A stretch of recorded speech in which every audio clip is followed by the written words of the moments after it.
Hi అండి, నమస్తే. Welcome to my channel Paras food world. ఇవాళ నేను మీకు ఈ వీడియోలో బఠానీతో మంచి కర్రీ ఐటమ్ అయితే చూపించబోతున్నాను.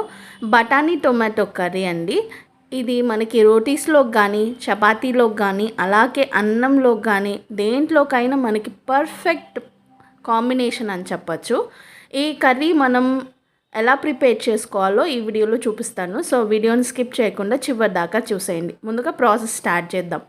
ముందుగా స్టవ్ ఆన్ చేసుకొని ఒక కడాయి పెట్టుకొని దాంట్లోకి 1 టేబుల్ స్పూన్ దాకా నెయ్యిని వేసుకోవాలి. అలాగే ఒక 3 టేబుల్ స్పూన్ దాకా ఆయిల్ని పోసుకోవాలి.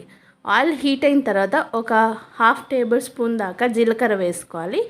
అలాగే మనకి బిర్యానీ ఆకు ఒకటి వేసుకోవాలి. తర్వాత దీంట్లోకి జీడిపప్పు పలుకుల్ని వేసి వీటిని దోరగా ఫ్రై అయ్యే వరకు వేయించుకోవాలి. మనకి జీడిపప్పు లైట్ కలర్ మారిన తర్వాత దీంట్లోకి మనం ఒక 1 మీడియం సైజ్ ఉల్లిపాయని ఇలా స్లైసెస్గా కట్ చేసుకొని వేసుకోవాలి. అలాగే ఒక 5-6 పచ్చిమిర్చి చీలికలు వేసుకోవాలి. పచ్చిమిర్చి చీలికలు దీంట్లో చాలా బాగుంటుంది ఈ కూరలో. సో పచ్చిమిర్చిని ఎక్కువ వేసుకోండి. అలాగే దీంట్లోకి ఒక రెబ్బ కరివేపాకు వేసుకొని బాగా కలుపుకోవాలి.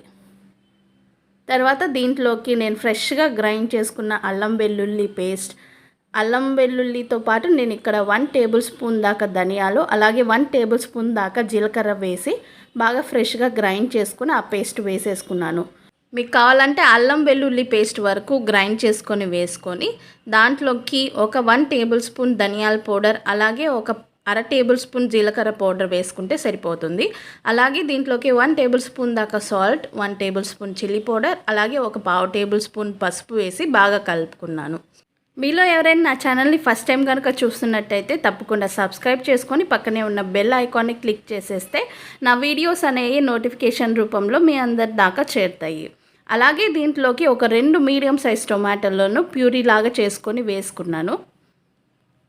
మనం టొమాటో ప్యూరీ వేసిన తర్వాత దీన్ని ఒకసారి బాగా కలిపేసుకొని ఒక 5 నిమిషాలు పచ్చి స్మెల్ పోయేదాకా ఉడకనిస్తే మనకి పైన ఆయిల్ అనేది ఫామ్ అవుతుంది.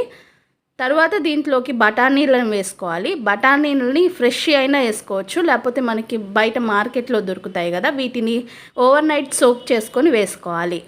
నేను ఇక్కడ 1 కప్ వరకు బఠానీలు తీసుకొని ఓవర్ నైట్ సోక్ చేసుకున్నాను. ఇలా మనం బఠానీలన్నీ వేసి ఒకసారి తిప్పేసుకున్న తర్వాత మనం దీంట్లోకి రుచికి సరిపడా ఉప్పుని వేసుకోవాలి.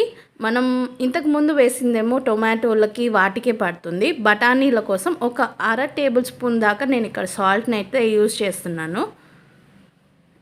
తర్వాత నేను ఒక 1 గ్లాస్ వరకు వాటర్ని పోసుకొని బఠానీలన్నీ మునిగేదాకా వీటిని బాగా కలిపేసుకొని మూత పెట్టుకొని ఒక 15 మినిట్స్ అయితే దీన్ని హై ఫ్లేమ్ మీద ఉడికించుకున్నాను.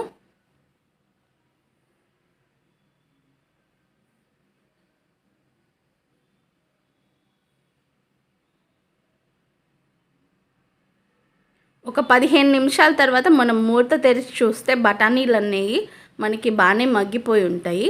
తర్వాత దీంట్లోకి మనం సన్నగా తురుముకున్న కొత్తిమీరను వేసుకోవాలి.